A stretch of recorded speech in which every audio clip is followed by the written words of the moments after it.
Hello my people, my name is Chibudenga Mnyamasimba from City from Towers. Ndikurukonwe mvukanye n'imhoro tuganire gatoyi aha turi ku Rukono ndabona wahetse amamesa nje kuvisita Rukonwe umusozi Rukono mugiye hehe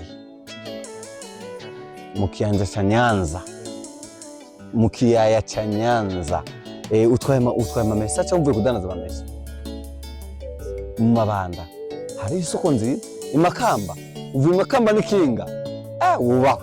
Okay, je wanta Siba from Seed numenyesha makuru kuva kuri Eric Burundi TV tuje kuvisita Nyanza yacu nziza ku musozi wa Rukonwe. Umwitwa wande nawe witwa Bizimana Nowe usanzwe ukora akazi ko kudanza amavuta niko kazi kuraba paraporo ya y'urudandazwa rw'amamesa nawe uherereye mu kiyaca Nyanza no mu Mabanda isoko ryiza riri hehe? Isoko ryose hose ririho bivana n'ubushake bw'umuntu. Ariko murakoze cyane. Yego namunda. Aho uza kumanuka kunyene we nturira bivanye nuko hari umumanuko munini. Rero bivana na experience y'umuntu afite. Mugabo experience yo kunyonga ntayo ufise. Experience ndi nayo mugabo ntiwavyumvisemo. Sinavyumvisemo. Murakoze cyane. Eri murakoze cyane. Rero twe turabandanya ndabandanya visite yanje ya Rukonwe ati rero ati ku Rukono ni mubiki burikira. Rero bavuze ati ngo ni ku mazi na muri aka nico tubona hagaze ngo ni ku mazi ya Mwambutsa.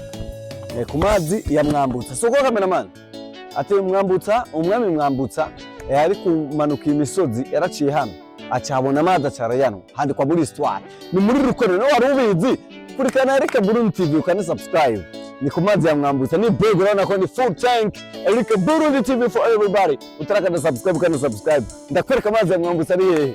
Rero nta muntu haba ahantu nta muntu n'uyu ahaba ariko rero hari amazi abo bande mugabo ku mateka y'umwami wacu Mwambutsa yahubakiye ahantu amazi yasangaho kandi rero ameze neza kandi numvise ngo radyoshye cyaka ndamwe ku iciro ya mbere bakoze Eric Burundi TV nacyo ntazobaha mugamanza gukurikire ibirato kubera ko respect y'umwami wacu Mwambutsa ndakura ibirato byanje nkama nkahegera aya niyo mazi bavuga amazi y'umwami Mwambutsa ego amazi y'umwami Mwambutsa